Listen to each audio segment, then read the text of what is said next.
Hi, Harmony family. It's Dennis Ashley with the exciting, or maybe not as exciting as I'd hoped, conclusion, the middle part of the message from last Sunday, the encounter with Jesus and the man who was born blind.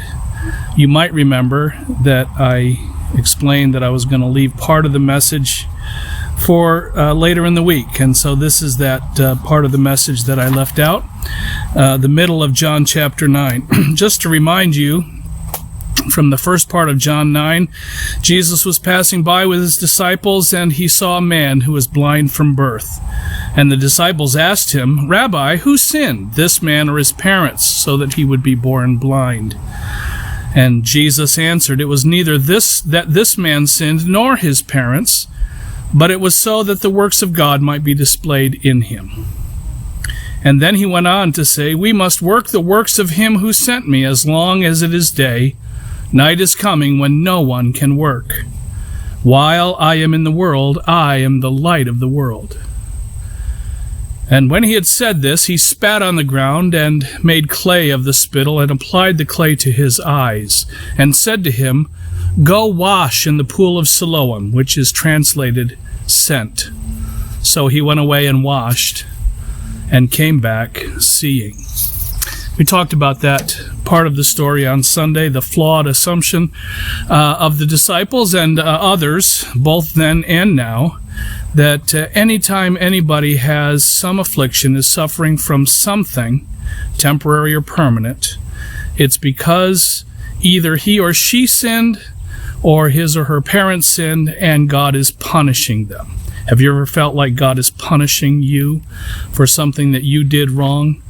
Or your child is suffering, and you ask God as you labor in prayer, "God, if I did something that caused my child to be suffering, show me what it is, forgive me, help me to make it right so that my child can have relief." Jesus said in response to this, "No, this is not an example of God punishing sin. Neither the man nor his parents had sinned leading to this blindness, but it was so that he, Jesus, would have an opportunity to demonstrate the glory of God." And then he did the muddy miracle that we talked about, spitting in the mud, making clay salve, and putting that over the man's eyes. He did not yet receive his sight. Jesus said to him, "Go wash this off in the pool that is called Siloam." And when the man did so, he received his sight. And that's where we left off.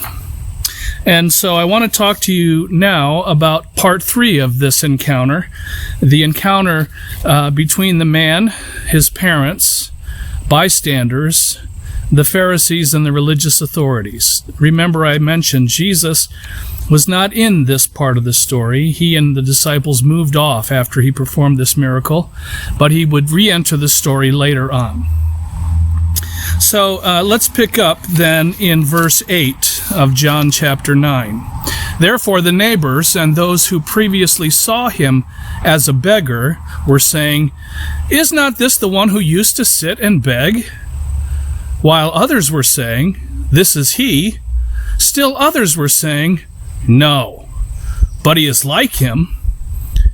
In other words, he looks just like that blind man, but this man is obviously not blind, so it must not be him. And so the man kept saying, 'I am the one.' Verse 10 says, "So they were saying to him, 'How then were your eyes opened?' And the man answered, 'Well, the man who is called Jesus made clay and anointed my eyes and said to me, "Go to Siloam and wash." And so I went away and washed, and I received sight." They said to him, "Where is he?" And he said, "I don't know." Verse 13, They brought to the Pharisees the man who was formerly blind. Now it was a Sabbath on the day when Jesus made the clay and opened his eyes. Of course it was a Sabbath. I think Jesus particularly chose that it would be on the Sabbath, not just this one time, but on other occasions. Jesus performed miracles of healing on the Sabbath. And that just really inflamed the rage of the Pharisees, who had very strict rules about what could and could not be done on the Sabbath. They seemed to be more concerned about the day of the week than what Jesus had accomplished. But I know that God has a calendar in heaven. He knows the days of the week. He created the measure of time, and he very well knew that it was the Sabbath and chose the Sabbath. There must be a reason for that. So verse 15, then the Pharisees also were asking him again how he received his sight. And he said to them, he applied clay to my eyes, and I washed, and I see. What else could he say? That's all he knew. That's all that he had experienced. That's all that anybody else had witnessed. Jesus didn't say any magic words, perform any magic gestures, at least not that was recorded by John. And so this man was just telling what he knew. Therefore, verse 16, some of the Pharisees were saying, this man is not from God, because he does not keep the Sabbath. But others were saying, how can a man who is a sinner perform such signs? And there was a division among them. Funny how that happens when people have different versions of the same reality, the same story, and their versions don't coincide, their versions don't agree, and it results in a division. The more things change, as the saying goes, the more they stay the same. So, verse 17, they said to the blind man again, what do you say about him since he opened your eyes? And he said, well, he's a prophet. That makes sense. Prophets in the Old Testament perform miracles. Many of them, as Elijah and Elisha especially, come to mind. And when a prophet was truly sent by God, God would give to the prophet confirmation of his word by miraculous signs and wonders. So this man, having just received his sight, having no other explanation for it, said, well, he's a prophet. Verse 18, the Jews then did not believe it of him, that he had been blind and had received sight, until they called the parents of the very one who had received his sight, and questioned them, saying, is this your son who you say was born blind? Then how does he now see? And his parents answered them and said, well, we know that this is our son, and we know that he was born blind. But how he now sees, we do not know. Or who opened his eyes, we do not know. Ask him. He is of age. He will speak for himself. That's a kind of an odd answer for parents to give about their child, their son. We don't know how old this man was, but he was called a man and not a boy or a child. He could have been a young man. The idea of teenager did not exist in those days, but he was at least 13 years old. That would be the age when a boy became a man, the bar mitzvah ceremony, making him a child, a son of the covenant. So he was somewhat older than 13. I think by the way he handles himself here, he was probably quite a bit older than 13. But his parents answered this way, and we have an explanation why in the very next verse, 22. His parents said this because they were afraid of the Jews. For the Jews had already agreed that if anyone confessed him to be Christ, he was to be put out of the synagogue. And for this reason, his parents said, he is of age, ask him. It's a terrible thing to have some power, some authority, the authority to exclude someone from the congregation, from the worshiping congregation, from the people of Israel. But the Pharisees claimed to have the authority to excommunicate members of the community if they failed to observe the religious laws and customs and regulations imposed on them. So the parents, being afraid of what might happen if they defied the Pharisees, deferred. They said, ask him. He's old enough to tell you what happened. You can make of that whatever you will.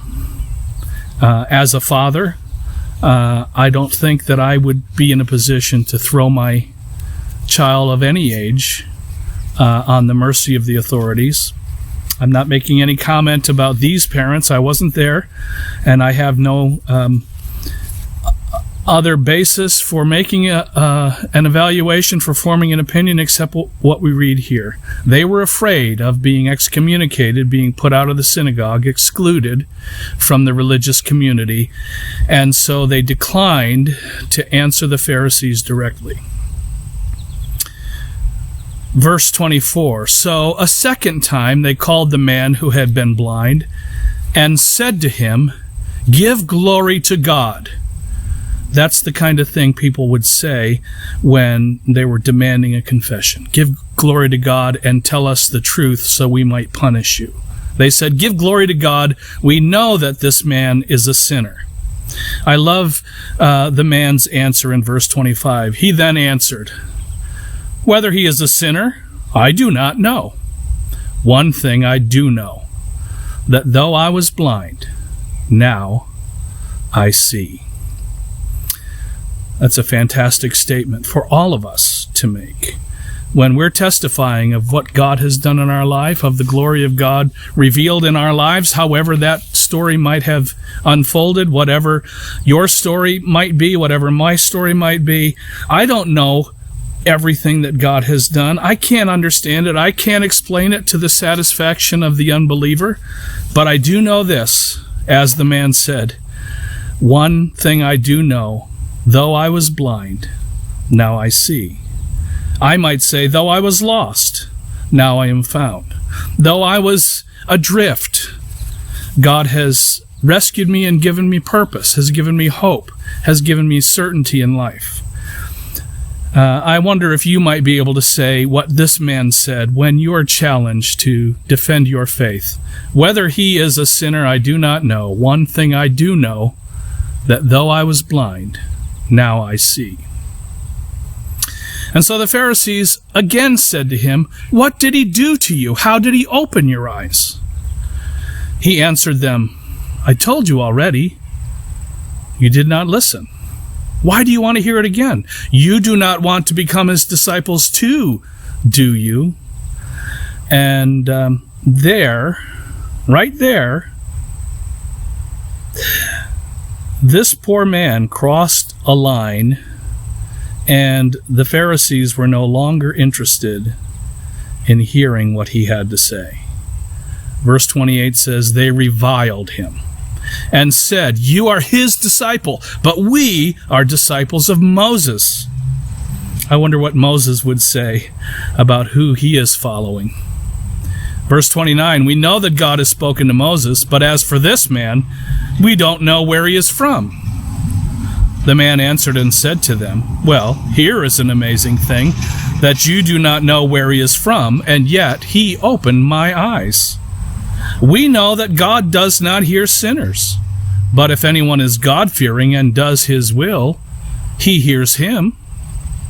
Since the beginning of time, it has never been heard that anyone opened the eyes of a person born blind. If this man were not from God, he could do nothing. That was this unskilled, uneducated, confused man who, from the first day of his life until this day, had never had the use of his eyes. And now God had opened not only his eyes to give him physical sight, but opened the eyes of his heart to give him understanding, that he might answer so wisely these very religious, very important, at least in their own opinion, important religious leaders. And so, verse 34, they, the Pharisees, answered him, you were born entirely in sins, and are you teaching us? You were born entirely in sins, and are you teaching us? There is a boast in that statement, isn't there? These people somehow had the opinion of themselves that while this common man and many, many others of their countrymen, of their fellow Jewish brothers and sisters, were born entirely in sins, and yet they somehow were not. They were above him. They reckoned themselves to be closer to God than was this man. They answered him, You were born entirely in sins, and are you teaching us? So they put him out. That's how it's written. They put him out. They excluded him from the fellowship. They excommunicated him. They forbade him to enter into the synagogue. They cast him out, in their eyes, from belonging to the promise given to their ancestor Abraham. They excluded him from the people of God. And that's where we picked up again the story on Sunday. Verse 35, Jesus heard that they had put him out. And Jesus came and sought him out and said, Do you believe in the Son of Man? And the rest you know. Then Jesus encountered those very Pharisees that had taken this official action against the man who didn't do anything wrong. He didn't choose the day of the week that Jesus would restore his sight. He didn't approach Jesus and plead for healing, for sight. He was just sitting there like he did every other day until Jesus encountered him and turned his life completely around. And we saw on Sunday that he had not only received his sight, but he declared his faith in the one who had given him that sight. He said, Lord, I believe, and he worshiped him. And then Jesus had that closing word for the Pharisees, who there were accusing the man and had just excluded him from the synagogue. And they said to Jesus, We are not blind too, are we? And then Jesus said to them, If you were blind, you would have no sin. At least you would have some excuse. But you're not blind. You yourself say, We see, and you have had every advantage and every opportunity. You know the Scriptures, and you've seen the signs. And because you have refused to see, because you refuse to believe, your sin remains. Well, I've enjoyed giving you this final word on the encounter between Jesus and the man who had been born blind, and how Jesus changed his life, and how Jesus continues to change lives today. I hope you've been thinking, as you've been listening to these messages on encountering Jesus, not only about the stories that we're remembering, the stories that we're reviewing from the Gospels and Jesus' encounter with people in history, but I hope that you're also thinking about the encounter that you yourself have had with Jesus, the transforming power of Jesus in your life. And if you haven't yet made that connection, and if you haven't yet considered that encounter, our hope and our prayer is that you would do so now. We hope to see you on Sunday for the next installment in this exciting series on encountering Jesus. And until Sunday,